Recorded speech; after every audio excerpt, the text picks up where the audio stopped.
Political action should be to protect liberty, and we did a pretty good job on this for a while. But I would say in the last 100 years, things have been slipping.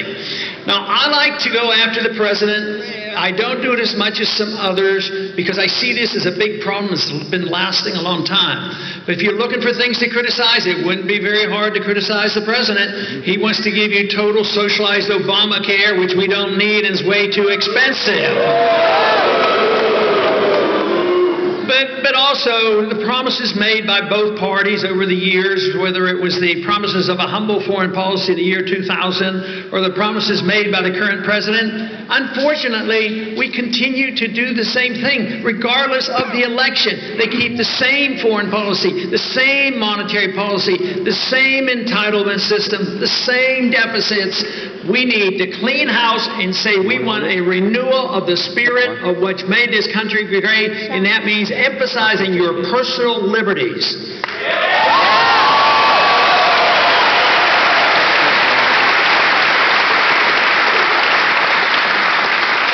To defend liberty, we have to know where liberty comes from. The liberty doesn't come from our government. Sometimes they think they're passing it out, and sometimes they are always restricting as if it's their liberty rather than our liberty.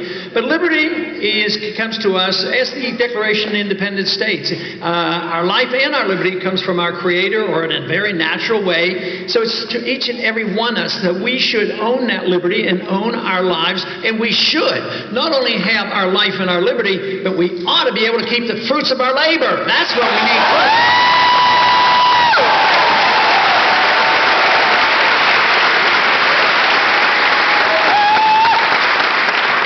One reason why the income tax is so detrimental, it's based on the assumption that the government owns everything and they allow us to keep a certain percentage under their conditions. So it's a sellout in the sense of liberty. So that's been around, of course, officially since 1913. So when true liberty comes to this country, once again, government will be much smaller. We will not be the policemen of the world. We will not have the runaway entitlements.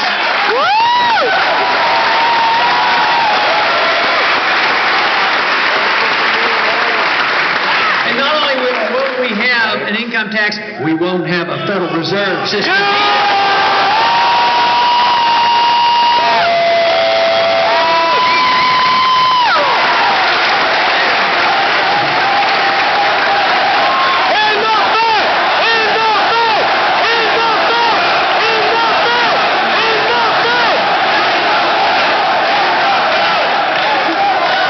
Who would have ever dreamed 10 years ago that we would have the attention of the Federal Reserve like we have today? But it is important. Once you come to understand what the monetary system is all about and why inflation is bad and why a few people in secret can create money out of thin air, I mean, you've come to realize how important it is in relationship to the warfare welfare state. None of this would happen if you didn't have the Federal Reserve to monetize and buy the debt. How would this happen if members of Congress and others wanted to spend all this money and they didn't have to, they should pay for it through taxation if they're going to do it. But that's difficult. It's good to pass out good things and largesse.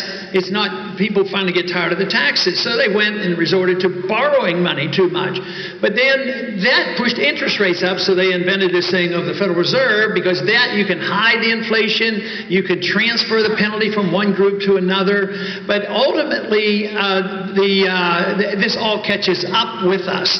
But in the meantime, what it does, if we don't have to pay the bills up front, it allows governments to grow. And this is what has happened.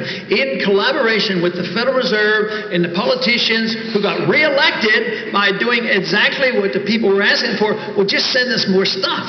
But they did that for a while until we finally consumed all the wealth of the country. Real productivity has gone overseas. So the only thing left now is borrowing, but that pushes interest rates up. It would stop if they couldn't monetize the debt. Interest rates would go too high and the Congress would have to cut spending. But now they go to the Federal Reserve and they print the money. As long as that happens, government will grow. It will end because many a country has tried this in the past. It ends up badly. It ends up with the destruction of the currency.